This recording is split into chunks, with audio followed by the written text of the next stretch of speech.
أشهد أن لا إله إلا الله وحده لا شريك له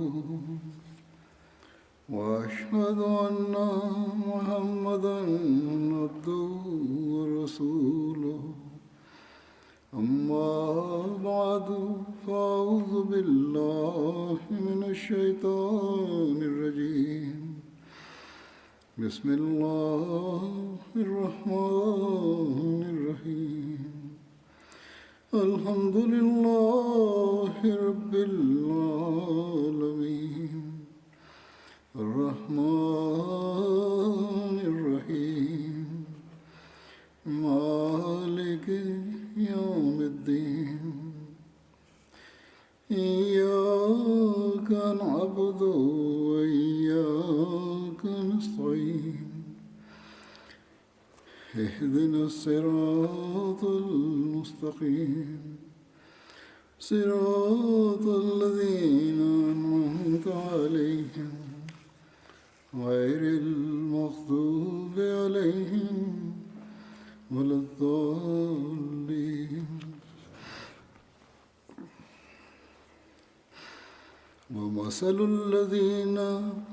ومثل الذين ينفقون أموالهم ابتغاء مرضات الله وتثبيتا من أنفسهم كمثل جنة بربوة أصابها وابل فآتت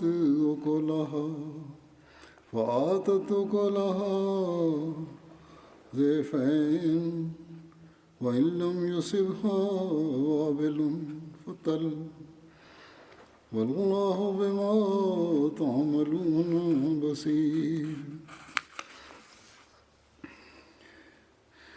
इस आयत का तर्जुमा ये है Bismillahirrahmanirrahim. Hazreti Halifatul Mesih peti, da Allah bude njegov pomagač, je poslije šehadeta Euze i sure Al-Fatihe proučio ajet 266 iz sure Al-Bekare. Prijevod glasi: a oni koji svoj imetak troše da traže Allahovo zadovoljstvo i da učvrste svoje duše, nalik su pašči koja je na visokom mjestu. Jaka kiša padne na nju i ona dadne dvostruke plodove. A ako na nju ne padne jaka kiša, onda je i rosa dovoljna. A Allah prozire šta vi radite. U ovom ajetu uzvišeni je Allah dželešanuhu izdvaja ljude koji troše na njegovom putu radi njegovog zadovoljstva. Ovo su ljudi koji troše na Allahovom putu prema njegovom naređenju i zbog toga da bi zadobili njegovo zadovoljstvo. I također oni to troše da bi produžili misiju svoje vjere. Na današnjici širenje učenja Islama ili islamskog učenja je misija obećanog Mesija alejhi salama na današnjici i također njegovih sljedbenika da nastave da šire ovu misiju. Svaki poslanik u svakom dobu kojem je došao je uvijek podsticao svoje sljedbenike da troše se finansijski na Allahovom putu. Obećani Mesija alejhi salam je također rekao da radi religije moramo da žrtvujemo i finansijska svoja davanja. Jedino tada ćemo pokazati zaista svoju iskrenost prema vjeri. Vjernici moraju zaista da se žrtvuju finansijski radi svoje religije. ali njihov nijet nije da nešto kao dobro rade. Najveći nijet zato jeste da njihov Allah bude zadovoljan s njima i da im Allah podari sabur i poveća njihovu religiju ili vjeru u gospodara. Također oni žele da njihova nacija se učvrsti, da siromašni ili omladina postanu u dobrim uslovima. I oni također to rade da ispune misiju zbog čega je došao jedan pokorni sluga poslanika sallallahu alejhi ve sellem, to jest obećani Mesija. Onda ovi ljudi koji udjeljuju na Allahovom putu, oni to ne rade radi svog interesa. Oni to rade samo da zadobiju Allahovo zadovoljstvo i oni ispunjavaju i ova finansijska udjeljivanja ili njihove žrtve na najveći način. Oni jednostavno žele da postignu ovaj stepen u njihovoj vjeri i uzvišeni Allah, zato što oni imaju tako čistaj nijet, uzvišeni Allah ih blagoslovi. Allah dželešanhu zna svačije srce i svačiji nijet i Allah ne gleda da li je neko dao ogromnu svotu ili malo. Allah dželešanuhu uvijek nas nagrađuje prema našem nijetu. Onda Allah u ovom ajetu navedenom kaže da imamo dva primjera u ovom ajetu vjernika. Jedan je da kao jaka kiša, a druga kao rosa ili mala ona kišica koja rosi.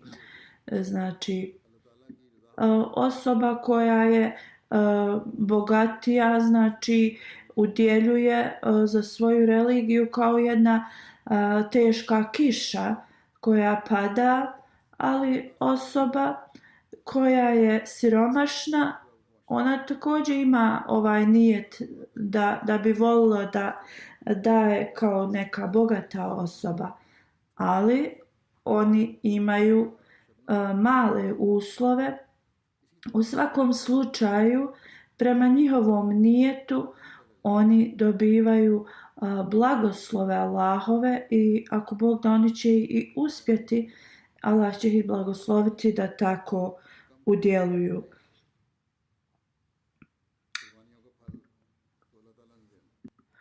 Mi možemo da vidimo da Allah dželešanu kaže i mala kišica može biti toliko od koristi zemlji i plodovima kao jedna ogromna kiša.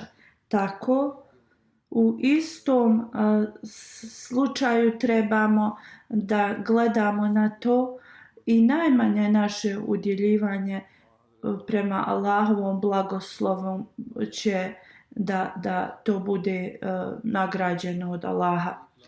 Allah dželešanu je taj koji daje sve blagoslove. Allah je taj koji nagrađuje za svako djelo. Allah je taj koji zna svačije uslove. Ne trebamo o tome da se zamaramo. Allah dželešanu za vaše najmanje žrtvovanje na Allahovom putu može to da toliko umnogostruči za vas. Časni poslanik sallallahu alejhi ve sellem je rekao: danas jedan dirham je kao iznad 1000 dirhama. Ashabi su ga upitali: Allahu poslaniče, kako je to? Poslanik sallallahu alejhi ve sellem je rekao, jedna osoba koja je imala samo 2 dirhama dala je jedan na Allahovom putu. Osoba koja je imala ogromno bogatstvo dala je 100.000. On kaže njegovo, iako je 100.000 dirhama dao, prema njegovom bogatstvu to je toliko mali iznos i onda Allah dželešanhu znači nagrađuje prema nečijem nijetu i prema tome Allah svoje blagoslove daje ljudima. Tada je poslanik jednostavno ulio to samopouzdanje u siromašni, da se ne smatraju da oni ne udjeljuju dovoljno. I ova njihova mala znači žrtve financijske ne samo da su pojačale njihovu vjeru, ali također su ulile vjeru u zajednici da Allah dželešanu zaista nas prema nijetu nagrađuje. Onda trebamo da znamo da Allahovi blagoslovi će doći samo kada mi budemo imali čisti nijet u davanju tih na Allahovom putu. Allah dželešanu vidi sve naša djela i onda moramo uvijek da se držimo toga da šta god mi radili da je to samo da bi postigli Allahovo zadovoljstvo. Ako ovo imamo uvijek na umu, onda zaista ćemo postati primaoci Allahovih blagoslova. U toku vremena obećanog Mesija alejhi selama njegovi sljedbenici su bili vrlo siromašni, ali su toliko oni se žrtvovali financijski. Obećani Mesija je rekao, ja vidim da mnogi imaju poteškoća da priušte sebi da se odiju, da imaju odjeću,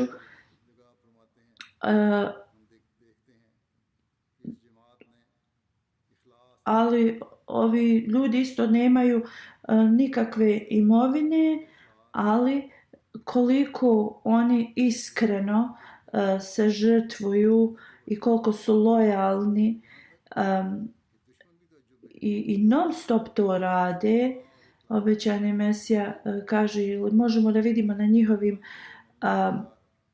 licima i koliko su oni predani vjeri i istrajni, da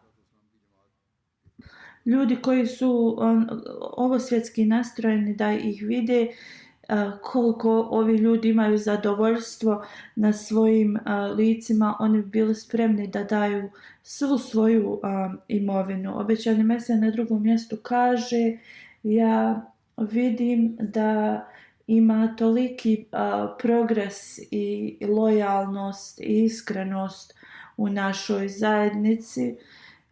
Vrlo sam iznenađen njihovim kao predanjem svojoj vjeri, da i opozicija je kao zaprepašćena. Ovi ljudi imaju takvu predanost prema svojoj vjeri. Halifatul Mesih također kaže, ovo se i dan danas može da nađe u zajednici obećanog Mesija alejhi selama, ova čista predanost vjere.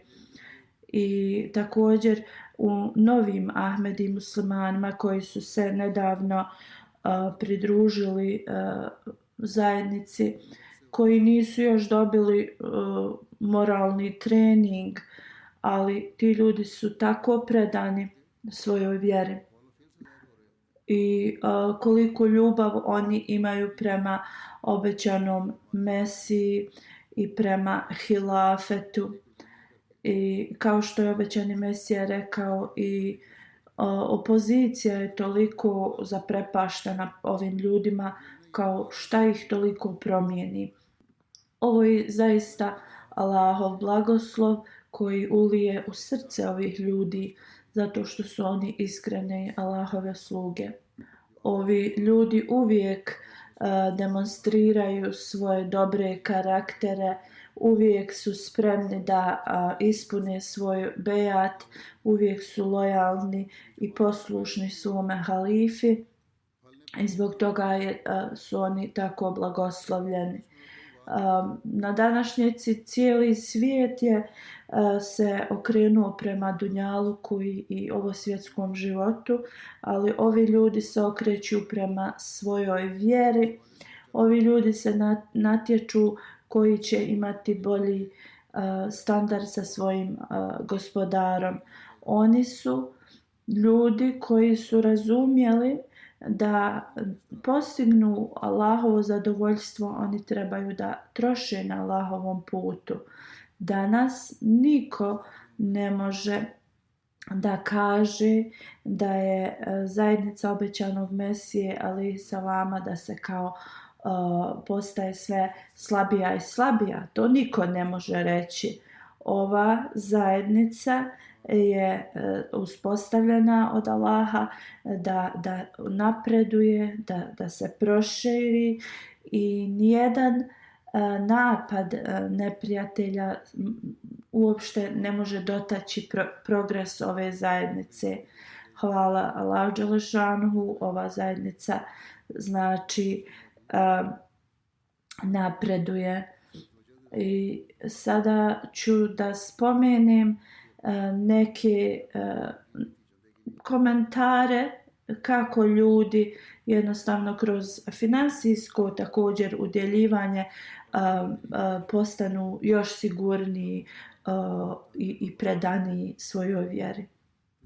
U Sierra Leoneu u Africi u vezi jedne osobe koja živi daleko u nekom mjestu, misionar lokalni piše: otišli smo da obiđemo ih, bilo je pred kraj mjeseca. Dok smo bili tu, ja sam ih podsjetio da trebaju da udjele za vakfe džedid. Ljudi su bili prisutni u džamiji. Šejh Osman, koji je tu imam, on je predstavio ovo smo mi kao sakupili, ali imali smo veći obećanje za Tahrike džedid, ali nikako nismo mogli da prikupimo to naše obećanje. On kaže, također su me pitali da se zajedno kao dovimo. Zato i ovaj lokalni misionar kaže, tu smo se pomolili svi zajedno dragom Allahu i svi su govorili glasno amin.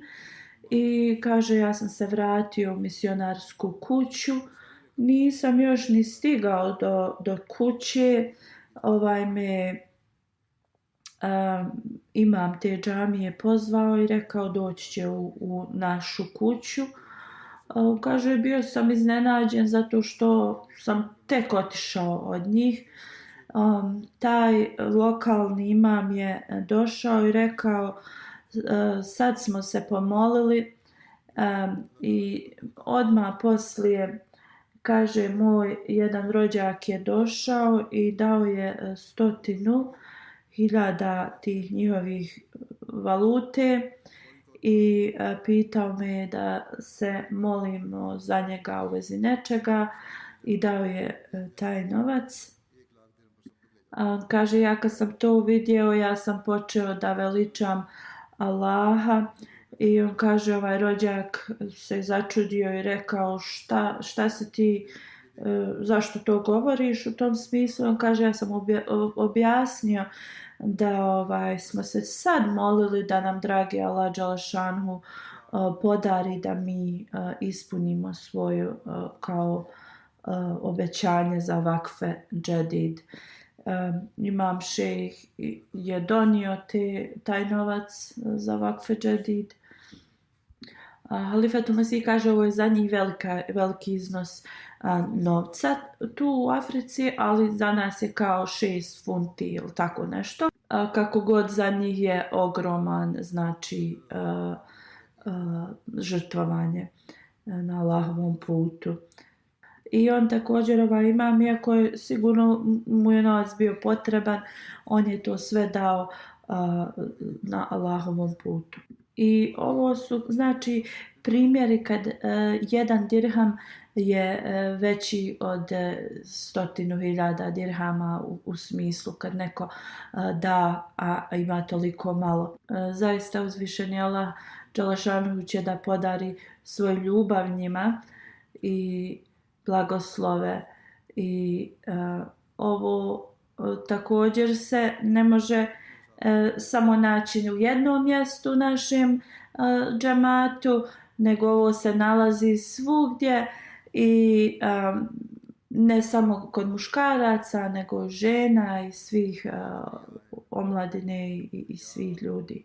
Misionar iz mjesta Čad piše da oni imaju tako iskrene džematlije. On kaže, inače ovdje su sve novi Ahmedi. Žena Umhani je bila rekla da će dati 70.000 franaka za Vakfe Džedid, ali nije mogla da prikupi taj novac. Imala je kamilu i rekla je da je prodala je za 170.000 i ona je dala za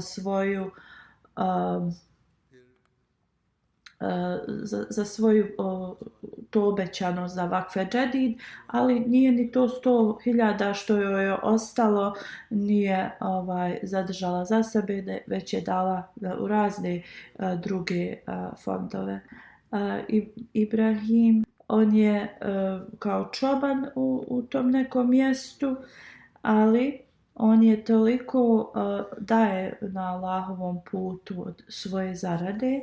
On je obećao neki iznos da će dati za Vakfe Džedid, ali nije mogao da skupi taj novac.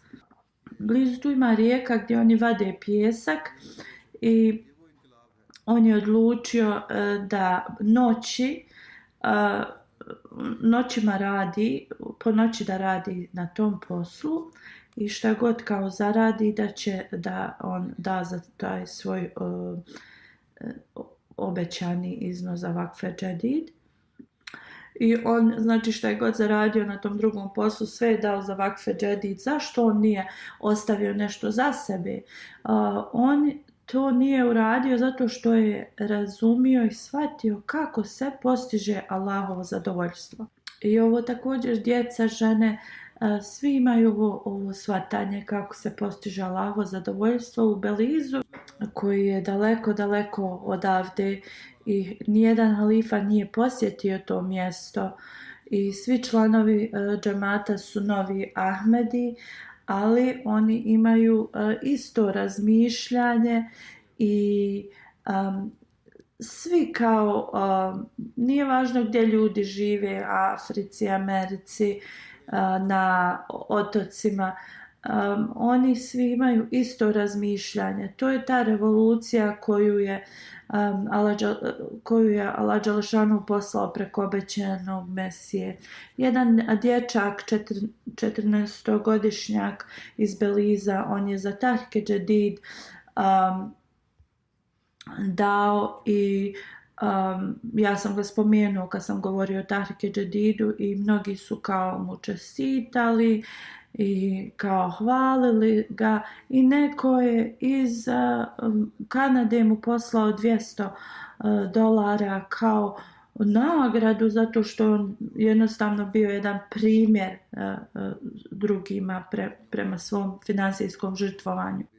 On samo ima 14 godina i na primjer da je dobio taj novac, ako je živio ovdje, on je ta djeca kupila igrice ili nešto.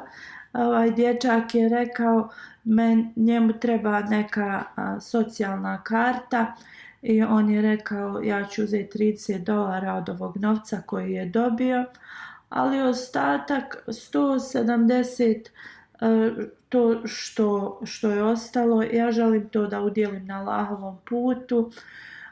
Znači njegova porodica je vrlo siromašna i rečeno mu je bilo i insistirali smo kao ostavi to za svoju porodicu, neki imaš, ne moraš udjeljivati, ali on je bio vrlo istrajan i rekao da će to da da u džematske svrhe. Ovo je šta znači da damo prednost svojoj vjeri iznad svega ostalog i da Allah dželešanu podari ovom mladom dječaku da uvijek ima ovakvo razmišljanje i da ga Allah dželešanu sačuva od ovosvjetskih želja i požuda. Onda u Džamejki dječak se zove Daniel koji sam spomenuo iz Beliza, a ovaj iz Jamajke je Yasin. On je bio nezaposlen dugo vremena i prodavao je neke male stvari po ulicama i u ovakvom teškom stanju on jednostavno se uvijek brinuo kako će onda nešto daje na Allahovom putu. Dao je neko obećanje za vakfe džedid, godina se približavala kraju, nije to ispunio. Bio je vrlo zabrinut, nije imao ništa da jedno večer je pred kraj decembra došao misionaru i rekao danas sam 400 tih njihovih nova para zaradio i on kaže ja ću da dam 100 za vakfe džedid. Samo razmislite kako osoba Ahmedi koji živi u vrlo siromašnoj zemlji koliko žudi da daje na Allahovom putu. Ljudi često govore ti ljudi su kao nisu školovani, ali ovi ljudi imaju otvorenije srce od školovanih ljudi i više shvatanja i znanja o vjeri. Misionar iz Gini Konakari kaže da je govorio u vezi finansijskog davanja i također je spomenuo mnoge detalje koje je Halifatul Mesih naveo u vezi finansijskog žrtvovanja i tako dalje. Kaže na kraju mog govora jedan vrlo siromašan Ahmedi Musa Sahib je dao mi otprilike 200 nešta tih franaka njihovih i rekao ovo je za vakfe džedid. Ja sam mu rekao da je dao veliki iznos i da je također prijašnju godinu to radio. On mi je odgovorio riječi od Halifatul Mesiha su se urezale u moje srce kad je on rekao da osoba ne može imati dvije ljubavi u isto vrijeme u svom srcu. Ili ta osoba voli Allaha ili ta osoba voli svoj novac. Znači, i kad dobijem priliku ja to želim praktično da pokažem također. I onda je rekao moja vjera nije ko od Hazreti Ebu Bekra Sadika da ja mogu dati sve šta god imam u svojoj imovini, ali kako god mogu dati sve što imam trenutno u svome novčaniku i molim Allaha da mi podari kao vjeru koju je Hazreti Ebu Bekr Sidik imao. On dalje govori također što drugi razlog jeste ja kako sam počeo da udjeljujem na Allahovom putu, moja vjera se povećala. Jednostavno osjećam neku promjenu u sebi. I Halifatul Mesih kaže ovo razmišljanje je jednostavno ni školovani ljudi ovako ne razmišljaju. Još jedan incident iz Gine Konakry u Africi, kako Allah dželešanu poveća vjeru ljudi. Jedan čovjek, Al Hasan, kaže da je on kaže da je odvojio novac za Vakfe Džedid i taj dan je bio vrlo zauzet, a zaboravio je da pošalje. Onda je pozvao svog vozača, rekao da uzme taj novac i da nosi u centar. I otišao je za svojim poslom. Nekoga je pozvao da uredi do njegovog ureda. Su se zapalili, gorili su. Počeo je malo da paničari, ali onda sam sebe smirio i rekao kako da moj ured izgori. Ja jednostavno udjeljujem na Allahovom putu, Allah će to kao zaštititi i sačuvati. On kaže, s oba dvije strane se nalaze ti drugi uredi koji su skoro totalno izgorili. U njegovom uredu se također nalazilo dosta novca od njihove kompanije, ali hvala dragom Allahu, to je sve bilo sačuvano. I on kaže, odmah mi je to u srce i razum ušlo da je to, Allah je sačuvao moj ured samo zato što dajem na Allahovom putu. I on kaže, naumpalo mi je objava koju je dobio obećani Mesija alaih salam, da vatra je naša sluga i sluga naših sluga. I Halifatul Mesih kaže, mnogi govore da ovi ljudi nemaju znanja, a pogledajte kako ovaj čovjek i svi oni imaju znanje religijsko. U svakom slučaju uzvišeni Allah je jednog iskrenog slugu obećanog Mesije zaštitio i sačuvao imovinu. Emir Sahib iz Gembije piše da je mualim iz jednog džemata mu spomenuo da je Sambuba Sahib čuo Halifatul Mesihovu hudbu u vezi Vakfe Džedida. On je dao 500 dalasis za Vakfe Džedid. On kaže, uzvišeni Allah me je toliko blagoslovio da 2 puta više sam imao plodova od svog usjeva. I on kaže da je ove godine udvostručio također svoje davanje. I on jednostavno je, kako Allah mu povećava više ove plodove, on povećava svoj zekijat i udjeljivanje i kaže, i ovi ljudi u njegovom mjestu koji nisu Ahmedi muslimani, oni su kao rekli, ovo mora nešto da bude kroz Ahmedijat, da mu je tako dobri usjevi. Ovo nije primjer samo ljudi iz siromašnih zemalja. Misionar iz Njemačke kaže da su podsjetili ljude da daju više finansijski na Allahovom putu i rečeno im je da imaju mnoga obećanja koji jednostavno trebaju da se ispune.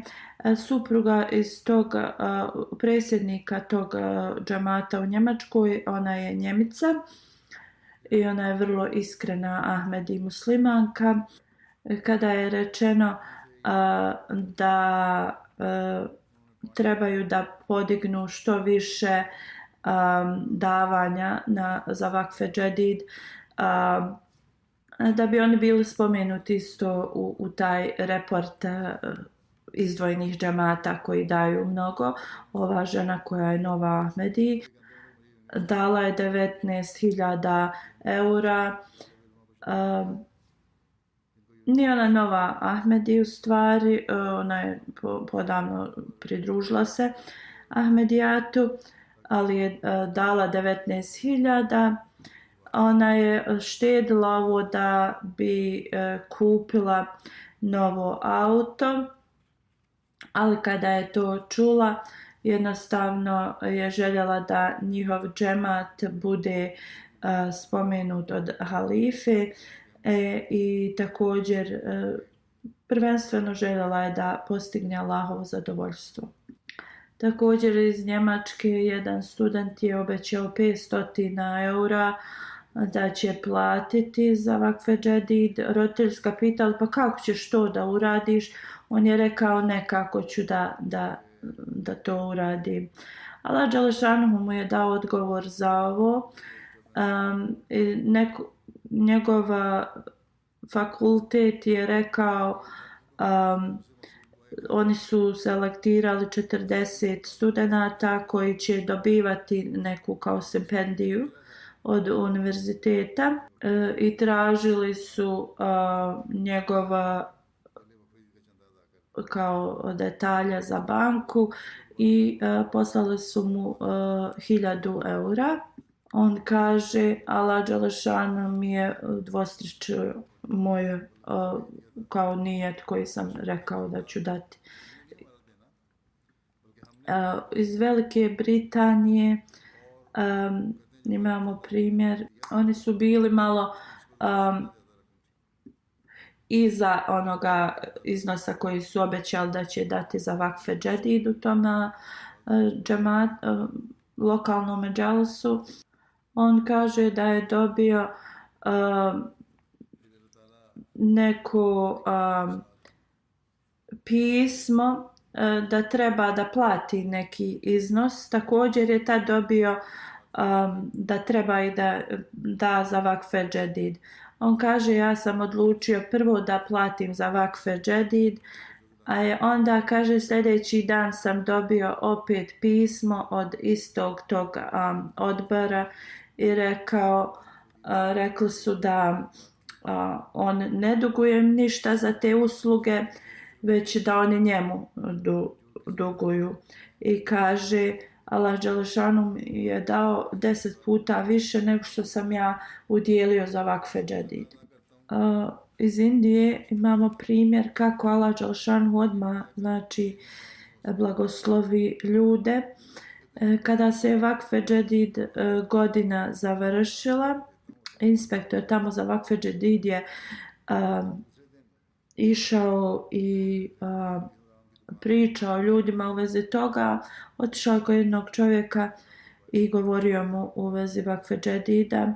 Ovaj čovjek je rekao imam 1500 rupija jer imam nešto da platim nekome, ali pošto si me posjetio da trebam platiti moj vakfe džedid, kao dvoumio se, nije znao šta da radi. Kako god rekao je, evo za vakfe džedid, on će kao platiti za vakfe džedid pa će nešto smisliti da plati toj drugoj osobi. Kaže sljedeći dan je otišao, on kaže sljedeći dan kad smo ga vidjeli, on je počeo da vadi dosta novca, rekao je ja sam samo platio taj vakfe džedid.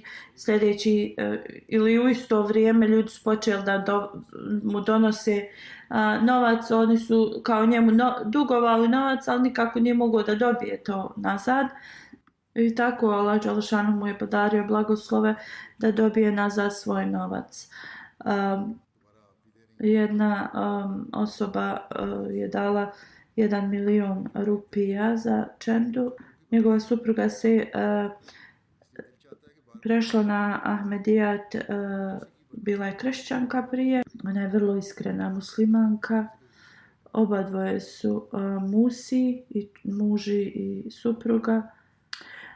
Džemat inspektor kaže otišao je u njihovu kuću i ta supruga je napisala $500,000 rupija ček za vakfe džedid. Inspektor kaže njen muž je već platio 1 milion rupija. Ona kaže koje god blagoslove mi dobivamo je blagoslovi čende i zato moje srce žudi za tim da daje na Allahovom putu. Naš biznis jednostavno je toliko jak zato što udjeljujemo na Allahovom putu Misionar iz Malija kaže da su imali program na radiju govoreći na temu financijskog udjeljivanja. Onda poslije toga su otišli u razne lokalne džemate.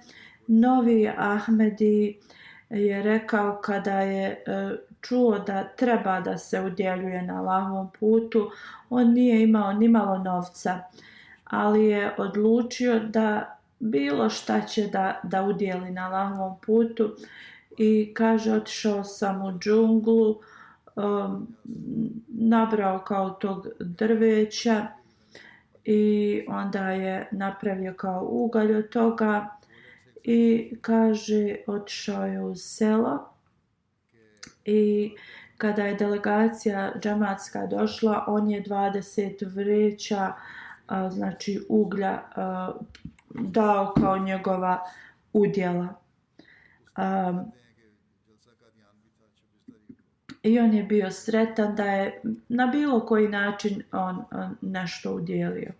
Iz Poljske član piše da je misionar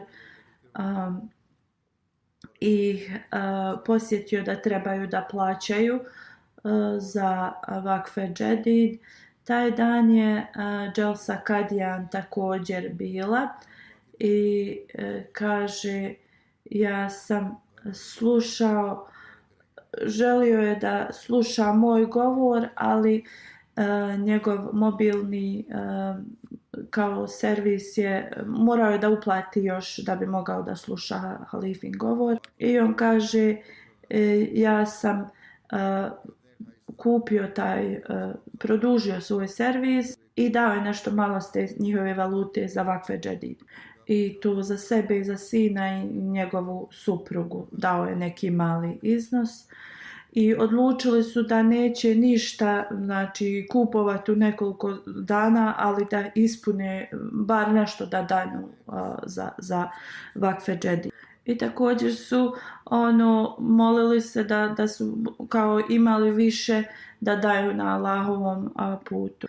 On kaže ja sam se vraćao 28. decembra kući i neki kao prijatelj mi je rekao dugujem ti neki iznos, ali kao zaboravio sam da ti vratim. On kaže kad sam došao kući provjerio sam bankovni račun i kao našao je iznos 1000 i nešto ti zulutija njihovi i kaže ma ne znam ni s kog mjesta je to došlo kao u fabrici u kojoj radim. 3 godine nisu mi povećali kao platu, ali sad kao to sam dobio od njih i on vjeruje da je to radi njegovog udjeljivanja. On kaže kao 1300 je dobio i onda sam kao dao još 300 za čendu. Onda on kaže još jedan blagoslov, inače na poslu mog sina kao dobivaju povišicu ili u oktobru ili novembru, moj sin je to već dobio u oktobru, ali kaže 31. decembra on je dobio još jednu povišicu na svom poslu. On kaže da je ovo vrlo povećalo njihovu vjeru, svi ovi blagoslovi koje mi je Allah podario. U Šianga u Tanzaniji gdje ima mnogo novih Ahmedi muslimana, misionar piše osoba koja se zove Ramazan, on je prihvatio džemat prošle godine i on je dao neku obećanje za tahrike džedid i vakfe džedid, ali do kraja godine on je udvostručio to obećanje, također je dao dio svoje zemlje za džemat i ovo je kao bilo veliko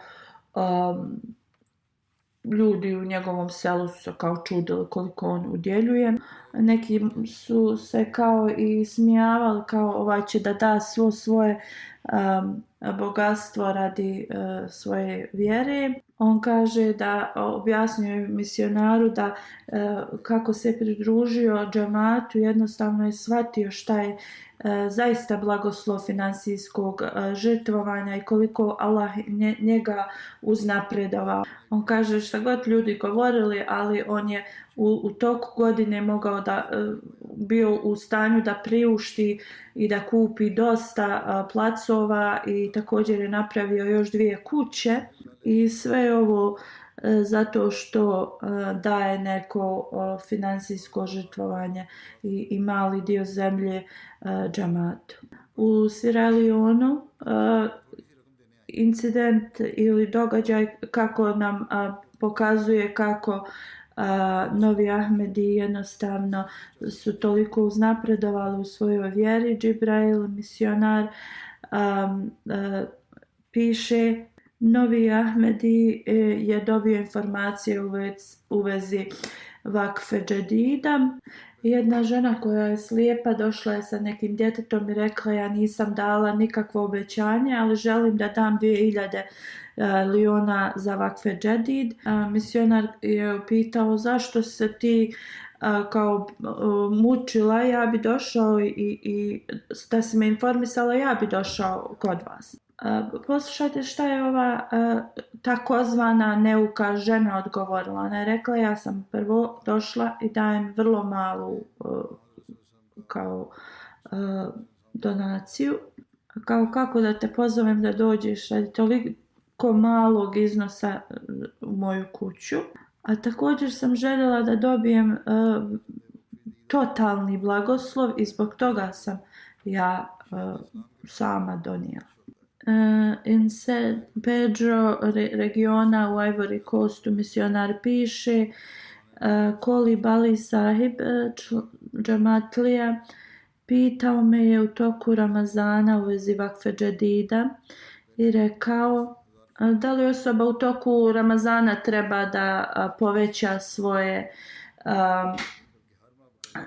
kao nivo davanja. On kaže ja sam mu rekao da poslanik sallallahu alejhi ve sellem i također obećani Mesija su davali više u toku Ramazana i također sam mu objasnio u vezi tahrike džedida i vakfe džedida i kako to se troše ti fondovi. I rekao sam mu da nije ovo farz da se daje za tahrike džedid, vakfe džedid, ali da su u njima leže veliki blagoslovi. Iako je on već dao 20.000 svaki mjesec, on je rekao da će također 30.000 davati svaki mjesec za vakfe džedid i tahrike džedid. I rekao je da će do kraja godine povećati za vakfe džedid. I on kaže hvala Allahu od Ramazana svaki na početku mjeseca on prvo ispuni svoje obećanje. I ja sam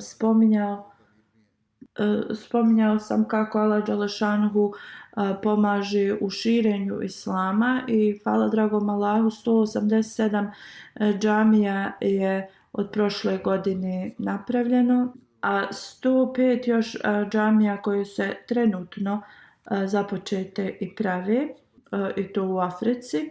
Slično, 144 misionarske kuće su uspostavljene pretežno u Africi.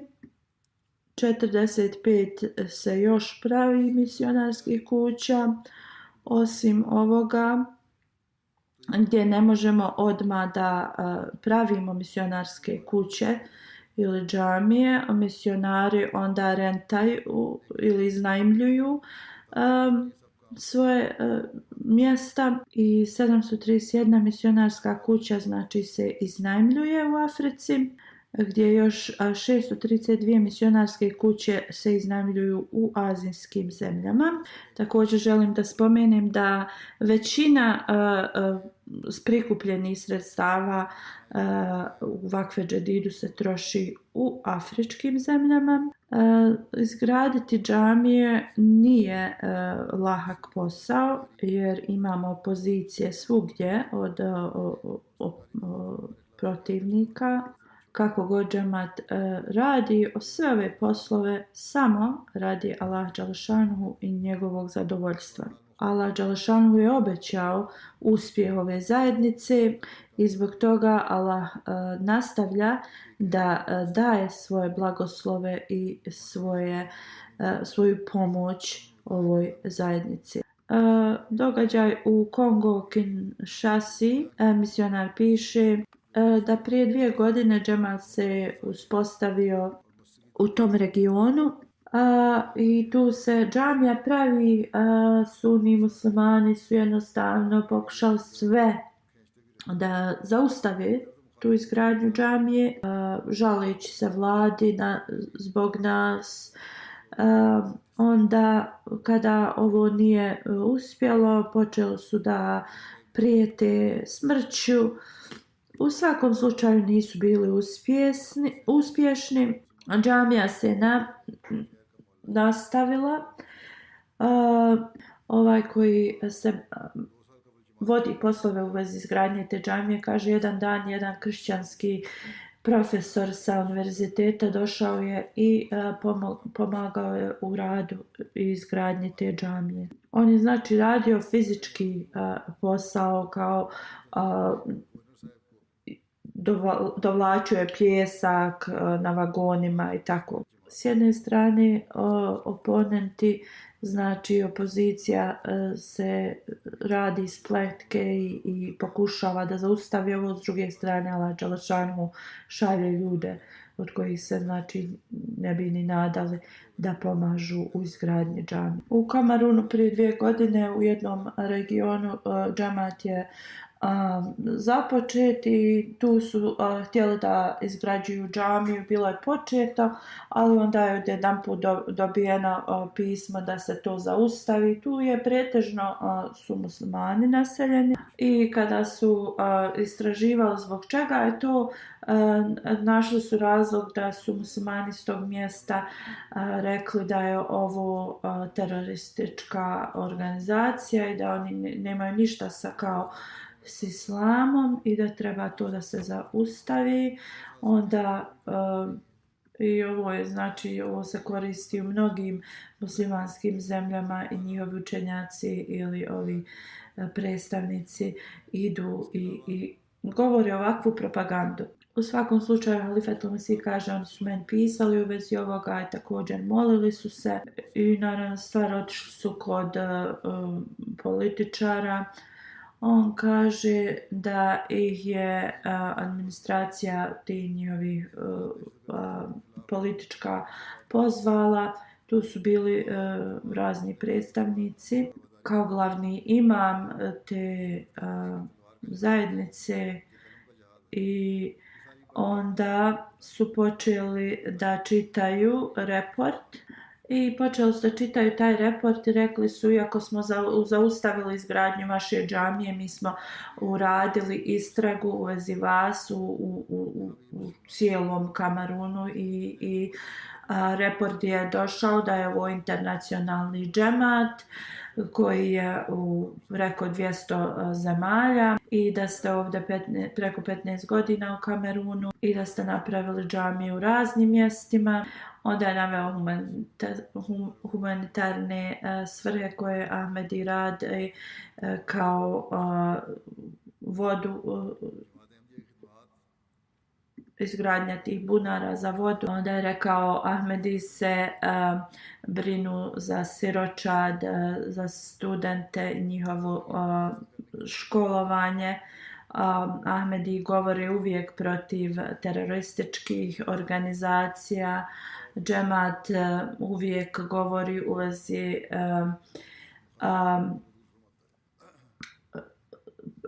mira, njihov džihad je džihad olovke, ili ne njihov kao oni propagiraju džihad ovog vremena je džihad olovke. Onda je rekao na njihovim skupovima dolaze veliki, znači predstavnici, političari, kraljevi, i rekao je ne postoji razlog da ih zaustavimo da izgrađuju džamiju. I onda kaže kad je on završio taj report, svi ti muslimani ili muslimanski vođe koji su bili prisutni ustali su i rekli su oni kao nisu muslimani i kao pošto oni nisu bili savjetovani u vezi njegovog reporta oni ne prihvataju. Ovaj administrator je bio vrlo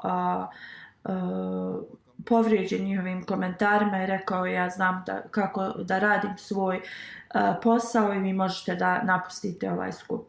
Oni su se ušutili, a džemat je dobio dozvolu da napravi džamiju. I znači pozitivni radovi džemata daju tako na način kad mi radimo na Allahovom putu, kad mi udjeljujemo na Allahovom putu, Allah pošalje pomoć. I Allah sklanja sve prepreke koje opozicija stavlja. U Gani oni su dobili preko 60 novih Ahmedi u nekom regionu Gane. U tom selu ta džamija je bila napravljena od blata. I onda ti drugi muslimani u tom selu su napravili jednu veliku prelijepu džamiju do te naše džamije i tako su pokušali da ove nove Ahmedi muslimane prevedu u svoju džamiju. Neki koji nisu imali jaku vjeru, ovi novi muslimani su otišli u njihovu džamiju i onda je džemat nekoliko vremena poslije napravio također veliku džamiju i sada ne samo da tu dolaze naši džematlije, dolaze i neahmedi. Naša džamija je puna ljudi, a njihova je prazna ili nekoliko ljudi dolazi tu. Dnevni časovi za religijski trening su u našoj džamiji i veliki progres se dešava. Postoji toliko ovih primjera koje Allah dželešanu blagoslovljava džemat. Allah je zaista taj koji ispunjava svoje obećanje. I on je ispunio obećanje koje je dao obećanom Mesiji alejhi selamu. I Allah će to da nastavi da nas blagoslovljava. Allah nam daje priliku da trošimo na njegovom putu i da postanemo primaoci njegovog blagoslova. Da uzvišeni Allah nam podari uvijek da mi dobivamo njegove blagoslove. Kao što je tradicija toga, ja ću da predstavim report u vezi Vakfe Džedida i sada nova godina Vakfe Džedida počinje. Report za prošlu godinu je sljedeći. Hvala Allahu, 64. godina Vakfe Džedida se je završila, 65. kreće. Allah nas je blagoslovio da prikupimo preko 11 miliona funti. 2000 je povećato od prošle godine. Ovo je veliki blagoslov prema stanju u kojem se svijet sad nalazi. Velika Britanija je na prvom mjestu, zatim Njemačka, Kanada, Amerika, Indija, Australija, Indonezija, zemlja sa Bliskog istoka, Gana i Belgija. Zato što je valuta u Pakistanu opala, zbog toga su oni nisu kao na velikom mjestu, ali oni zaista daju velike iznose. Hvala Allahu, Velika Britanija je povećala u iznosu, ima sad veliki kao razlika između Njemačke i Velike Britanije. Što se tiče prema onom pojedinačnom iznosu, Amerika je prva, Švedska i onda Velika Britanija. U Africi Gana, onda Mauritius, Burkina Faso, Nigerija, Sierra Leone, Gambija, Uganda, Benin je 10. Hvala Allahu. Totalni broj je 1.444.000.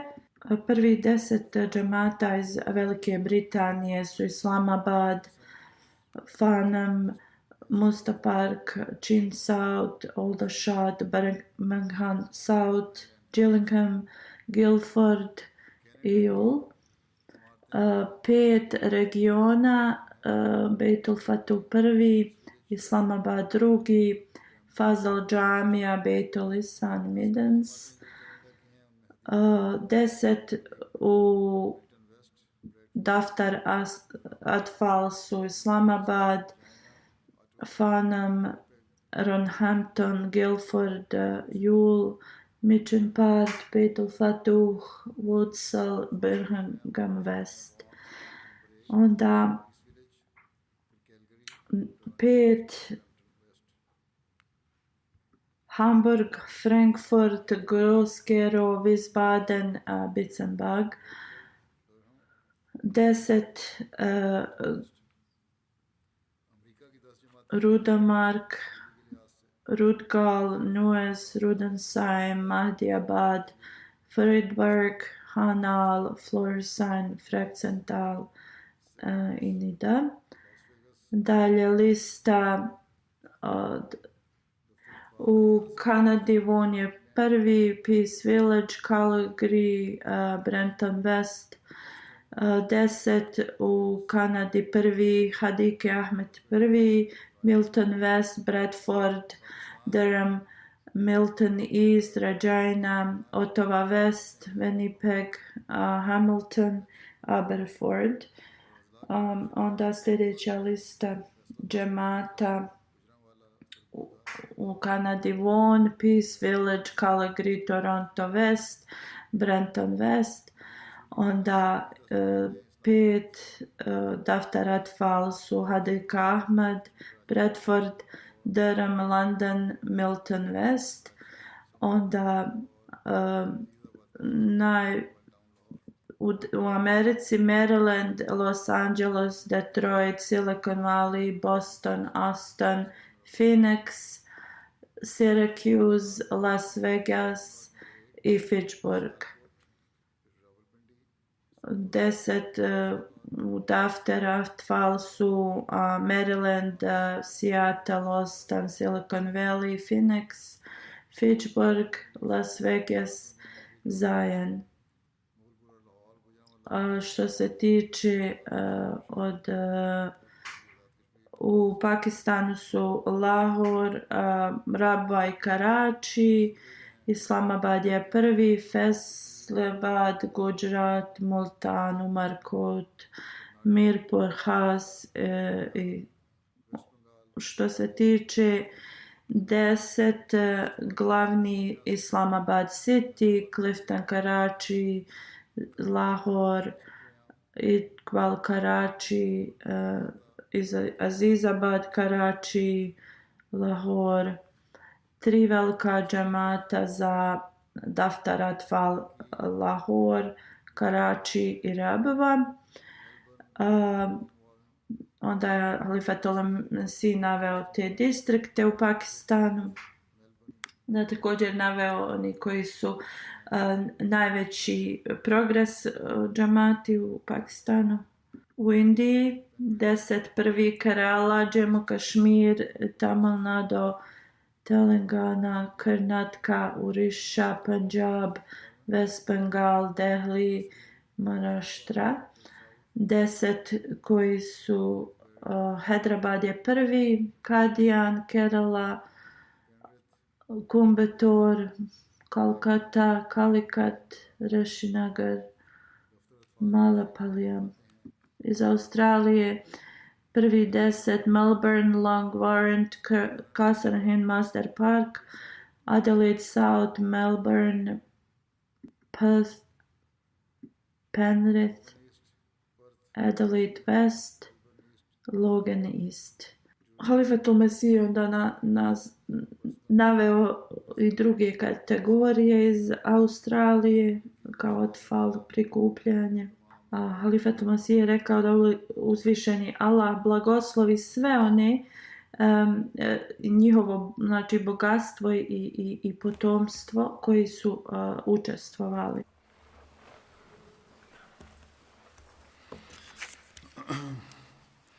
Alhamdulillah, nahmaduhu wa nasta'inuhu wa nastaghfiruhu wa nu'minu bihi wa natawakkalu alayhi wa na'udhu billahi min shururi anfusina wa min sayyiati a'malina. Man yahdihillahu fala mudilla lahu ومن يضلل فلا هادي له ونشهد أن لا إله إلا الله ونشهد أن محمدا عبده ورسوله عباد الله رحمكم الله إن الله يأمر بالعدل والإحسان وإيتاء ذي القربى وينهى عن الفحشاء والمنكر والبغي يعظكم لعلكم تذكرون اذكروا الله يذكركم وادعوه يستجب لكم ولذكر الله